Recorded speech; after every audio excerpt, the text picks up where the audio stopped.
Hello, I'm Francesca Steele, and this is an extract from my novel, The Group. It's not like she plans to leave the house without the baby. It just sort of happened. Bella is on strike, Kat had taken to saying, as if a 2-month-old's distaste for sleeping was somehow a protest against her personally. But it did feel personal.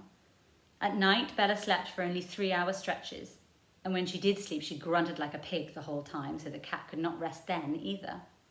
In the day, she napped for no more than 41.5 minutes. You could set a clock to it. It was true what they said about the line between night and day blurring. But rather than this making time more elastic, Kat felt the time had somehow become harder, tighter, ever more oppressive and granular, with its angry little minutes and seconds marching on and on.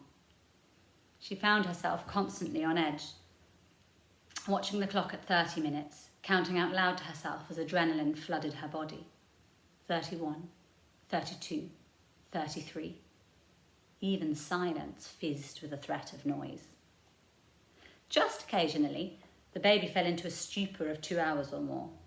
Once past that golden 41.5 minutes mark, Kat would get halfway to the laundry basket, which stank of baby vomit, before the siren call of the sofa became too strong. Overcome by inertia, she would collapse and luxuriate in the still, quiet abyss of not being needed. Right now, she was doing just that. Bella had been asleep for 44.5 minutes, and Kat was ecstatic. She lay in her pyjamas, the ones with pugs on them, a birthday gift from her best friend Faye last year, knees tucked under a tartan blanket. It was 10 a.m. Give her a bacon sandwich, and a year ago, this could just as well have been a hungover Sunday. 48 minutes. The monitor was still tantalisingly quiet. Kat roused herself from the cushions and went to the kitchen to make herself an Earl Grey. She thought of all her film friends. They'd be just back from Cannes, like she'd been this time last year, bank accounts emptied from overpriced beers on the Croisette, livers burning from free Prosecco at publicity parties. They'd be scathing about the paltry attempts to up women's quotas and arguing fiercely over the future of Netflix. Kat could almost taste the salty Riviera air.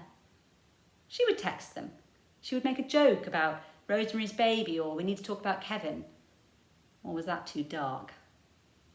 She opened WhatsApp. Her film group, Spielberg Sucks, the name was ironic. They all loved Spielberg. Hadn't messaged in nearly a month. Was that their fault or hers?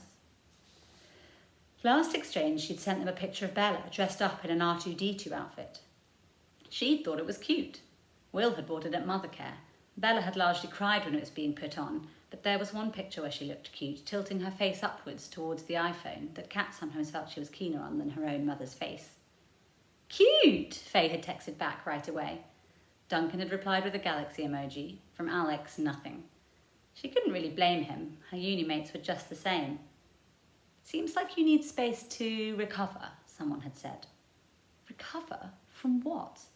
She didn't have a broken leg. Bella wasn't a plaster cast that would one day come off. Kat feared that from now on, a part of her would always be here, in this room, counting anxiously up to 41.5 minutes. At 65 minutes, Kat decided that what she really needed was a dime bar and a Diet Coke. She knew she shouldn't really leave the house with a baby in it, but the newsagent's was literally 30 seconds walk away at the end of the road, and she could take the monitor with her. It would be fine. Everyone kept telling her she needed to relax more, to give herself a break. Kat, after 2 months of near confinement, while others posted pictures of park trips and baby cinema, Kat increasingly stayed indoors and wrote jokes about daytime TV. The house was beginning to feel like a prison.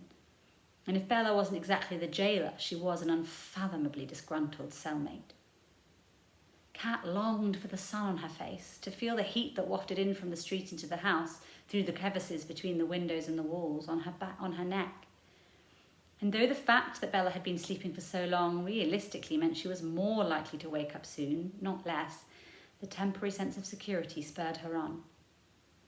In her bones, Kat thought later that probably she'd known the wrongness of it, but it was almost as if it was so obviously and arguably wrong that the feeling became too overwhelming to deal with.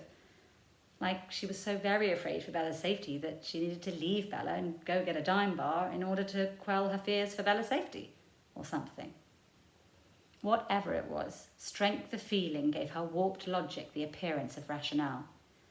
And in the end, all she could think about was dime bars, blue and red patterns filling up her pupils like a greedy cartoon character with dollar signs in them.